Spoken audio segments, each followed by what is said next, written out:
घोसी उपचुनाव में सपा की जीत, भाजपा की हार के बाद बसपा को अचानक से क्यों ज्यादा सुर्खियां मिल रही हैं? सवाल बहुत बड़ा है कि मायावती ने ऐसा क्या कर दिया कि बसपा को लेकर चर्चा शुरू हो गई।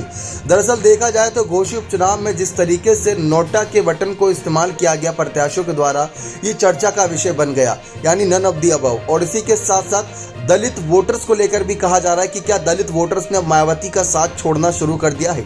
देखा जाए घोसी जैसी वो बड़ी सीटें हैं जहां पर बसपा का ही सांसद है, तो ऐसे में बसपा को तो अपना प्रत्याशी यहां उतारना ही चाहिए था। 50,000 वोटों का बड़ा मार्जिन लेकर चलती है मायावती की पार्टी। और कितने हजार वोटर जीते सुधाकर सिंह? 42,000 वोटों से। अगर मायावती का प्रत्याशी इस सीट पर होता तो हार जीत का डिफरेंस बदल जाता। ये लगा लीजिए कि तब कहीं ना कहीं सुधाकर सिंह हार की कगार पर जाते। और इसी वजह से अब इस बात को लेकर विश्लेषक काफी आश्वस्त होते नजर आ रहे हैं। उन्होंने ये कहा है कि अब दलितों पर मायावती का जादू नहीं चल रहा है। जी हां, आपको लग रहा होगा कि दलितों की मसीहा बनकर उभरी मायावती का समर्थन आज भी दलित वोटर्स कर रहे हैं, तो शायद ये बड़ी गलतफहमी है। क्योंकि जिस तरीके से घोसी में मायावती का जादू नहीं दिखा, उनके कहने पर मतलब करीब 6% वोटिंग कम हुई और साथ ही साथ करीब 1700 से ज़्यादा लोगों ने नोटा का बटन दबाया। तो क्या ये इतना काफ़ी था?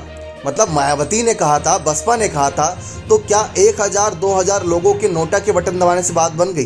कम से कम जब हर बार उनको 50,000 वोट मिलते थे तो 10-20 हजार नोटा का बटन दबाना चाहिए था, तब तो बात समझ में भी आती।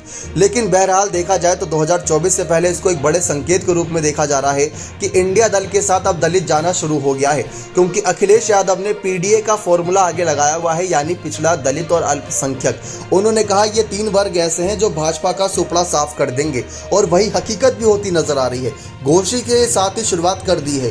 घोसी में दलित वोटर्स से ही बड़ा खेल करा है, क्योंकि कुर्मी, राजभर और निषाद, जैसा कि आप जानते हैं, अनुप्रिया पटेल की बात कर लें या फिर बात कर लें हम संजय निषाद की, या बात कर लें ओपी राजभर की, सबके पास अपना अपना वोट बैंक था। बावजूद इसके दलित वोट बैंक यहाँ पर करीब हजारों की संख्या में 50,000 से ज़्यादा बताया गया था, तो वो बड़ा हार जीत का डिफरेंस लाए हैं।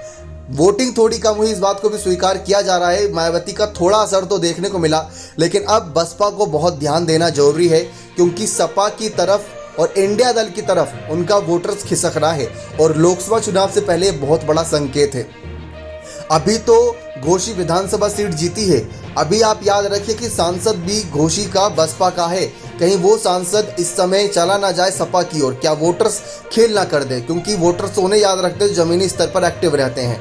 मायावती ने अपना प्रत्याशी ना उतारकर शायद गलती करी, लेकिन भाजपा भी इसका शिकार बनी और हार का सामना करती नजर आई। अब देखते हैं घोसी सीट के साथ साथ बसपा कैसे वापसी करती है 2024 के चुनाव में। दलित वोटर्स क्या सचमुच आपको लगता है कि अब मायावती का साथ छोड़ रहे हैं, या मायावती के साथ आज भी बने? तो अपने कमेंट सेक्शन में जोड़ दीजिएगा। बहुत बहुत धन्यवाद।